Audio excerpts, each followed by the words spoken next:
Bakit mas maraming nagsasabi na mas masaya yung childhood ng mga batang 90s kaysa sa ngayon?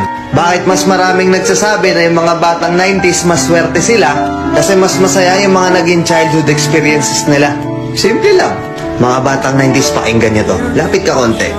Nung panahon natin, hindi pa uso cellphone. Hindi pa uso yung puro Mobile Legends, lalaro ka sa cellphone, manonood ka sa cellphone. Lahat ng laro natin nung bata tayo, puro physical. Naalala mo pa ba yung lalabas ka sa hapon para lang makipaglaro sa mga kaibigan mo? Yung tipong nababadtrip ka na kasi nabuburot ka na sa laro. Pero tuloy ka pa rin kasi masaya ka makipaglaro sa kanila. Yung tipong lalabas ka ng alas 3 ng hapon hanggang alas 6, hindi ka na pwedeng magpagabi kasi mapapalo ka.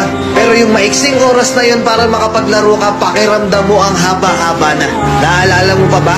Pag galing mo sa eskwela, madaling-madali ka kasi may papanoorin ka pa. Oo, kasi yung mga palabas sa TV noon, puro pambata pa. Puro cartoons, may mga anime pa. Nakakatuwa kasi yung mga palabas noon talagang nakakatulong sa bata. May matinik, may Hiraya Manawari, may siniskwela pa. Hindi ngayon. Putik na yan yung mga pinapanood ng mga bata, puro pag-ibig na, puro drama. Diba? Mapapang umaga ka man o panghapon ka man sa klase, makakapanood ka. Naaalala mo pa ba?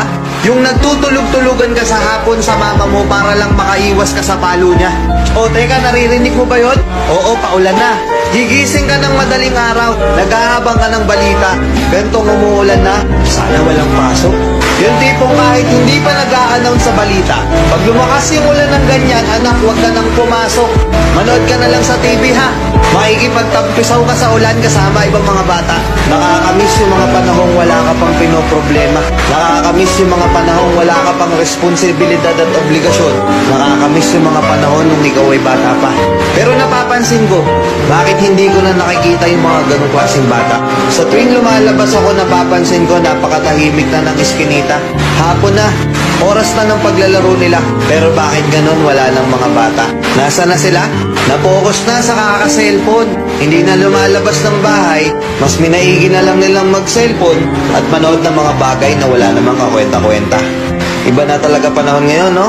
Kasi ngayon yung mga bata hindi na nila ini-enjoy yung pagkabata nila. Hindi na sila lumalabas para makipaglaro sa mga kalaro nila.